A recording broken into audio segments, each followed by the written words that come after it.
Bonjour à tous. Aujourd'hui, je vais vous montrer comment pour le mieux enfiler le papier de stabilisateur dans un cadre, si ça vous intéresse. Voilà, il y a des petites astuces à savoir. Pour mon projet, aujourd'hui, j'utilise un stabilisateur arrachable. Vous voyez, hop, je peux le prendre et je l'arrache. Il ne laisse pas de fil. Par contre, il ne peut pas être soluble dans l'eau. Ça, il faut le savoir. Comme dans mon projet aujourd'hui, j'ai une fermeture à clair à faire. Il est mieux d'utiliser, donc vous voyez, toute une fermeture éclair. Je vais utiliser une fermeture éclair rose. Voilà, j'en ai une ici.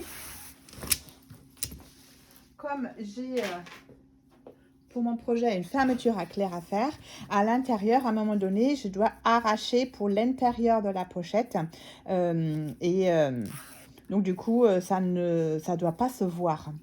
Pour tous les autres projets que j'utilise où je n'utilise pas de fermeture éclair, j'utilise à la place de ce papier arraché, parce que bon, ça commence à être un peu cher aussi, parce que c'est pas donné.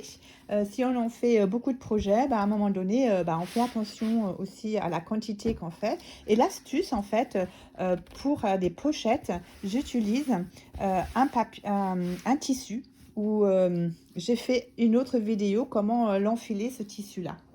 Et pourquoi je l'utilise, c'est dans une autre vidéo d'astuce. Aujourd'hui, donc voilà, je vais utiliser à un moment donné une fermeture éclair. Et pour ça, je prends mon cadre qui est en deux parties. Je le coupe à la taille, voilà, avec un petit peu de surplus.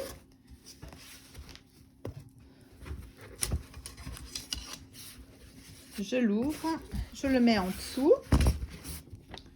Voilà, je le mets comme ça, de cette manière, j'ai un peu plus de poids. Alors pour mon cadre, vous l'enfilez comme vous avez l'habitude de le faire. Moi, je prends un petit repère ici pour en bas avec ma vis. C'est comme ça que je me repère sur ce cadre-là. Mais je sais qu'il y a plein d'autres cadres, des cadres magnétiques. Il y a plein de cadres qui sont différents, qui sont sympas aussi. Mais aujourd'hui, pour mon projet, je vais utiliser cette taille-là. Je serre un petit peu. Vous voyez, celui-là, comme il est rigide, il se rédiffuge très, très rapidement. Et là où il faut faire attention, c'est de toujours avoir une sensation de tambour. Voilà, c'est encore un petit peu mou. Est-ce que vous voyez là? Je prends ma petite clé que j'avais trouvée dans la boîte à outils de mon mari.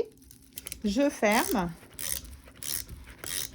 Je tourne un petit peu pour resserrer mon cadre dans son ensemble.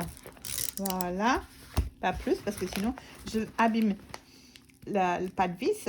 Et en même temps, pour donner encore, vous voyez là, ça déjà pas mal, hein, mais pour donner encore une certaine rigidité, j'appuie un petit peu sur mon cadre pour le faire sortir un petit peu, vous voyez. Et de cette manière, hop, tout se tend encore à l'intérieur, vous voyez. Là, il n'est pas sorti, un petit peu, mais pas beaucoup. Et je peux encore tendre le papier. Voilà, vraiment comme ça. Et vous entendez? Voilà, vraiment, ça doit être comme un tambour, il ne doit pas du tout bouger. Et j'aime bien enlever ces coins-là, parce que ça me gêne à chaque fois quand je vais en dessous la machine. Voilà, mais ça, c'est un peu moi. Voilà, mon cadre est prêt pour être utilisé. J'espère que ça vous a plu et que ça vous a appris comment on enfile un stabilisateur dans un cadre. Là, donc j'ai utilisé un papier déchirable que vous pouvez trouver sur Amazon. Mais je mettrai aussi un lien en dessous que vous puissiez le trouver. Que je ne suis pas du tout fan d'Amazon, hein, mais voilà, sur Amazon quand même, vous pouvez trouver du matériel d'une qualité moyenne, même parfois pas mal, mais aussi j'ai aussi des créateurs, créatrices où j'achète aussi mes accessoires. Merci et à bientôt.